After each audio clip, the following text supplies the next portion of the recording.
श्री स्वामी समर्थ घराच्या मुख्य दरवाजावर ठेवा या गोष्टी कोणत्या त्या गोष्टी चला जाणून घेऊया. पण त्याआधी तुम्ही अजूनही या चॅनेलला सबस्क्राईब केलं नसेल तर चॅनेलला नक्की फॉलो आणि सबस्क्राईब करा. नंबर 1, काचेचे पाण्याने भरलेले भांडे किंवा तांब्याचे पाण्याने भरलेले भांडे, त्यात सुगंधित फुले टाका आणि ते घराच्या मुख्य दरवाजावर ठेवा.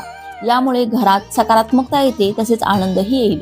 नंबर 2, तोरण. घराच्या दरवाजावर पिंपळ, आंबा अथवा अशोकाच्या पानांचे तोरण नक्की लावा. यामुळे घरात समृद्धी येते. नंबर 3, लक्ष्मीची पावले. लक्ष्मीची पावले घरात प्रवेश करत आहेत अशी उंबरठ्यावर लावावी. यामुळे घरात समृद्धी येते. नंबर 4, शुभ लाभ. घराच्या मुख्य दरवाजावर शुभ लाभाचे चिन्ह असणे खूप शुभ मानले जाते. असे केल्याने घरात सुख आणि समृद्धी निरंतर राहते. नंबर 5, स्वस्तिक. लक्ष्मीची पावले, शुभ लाभ आणि या व्यतिरिक्त स्वस्तिक हे मुख्य दरवाजावर लावणे शुभ मानले जाते. असे केल्याने सौभाग्य आणि समृद्धी वेगाने वाढते. नंबर 6, घराचा मुख्य दरवाजा घरातील इतर दरवाजापेक्षा मोठा असला पाहिजे.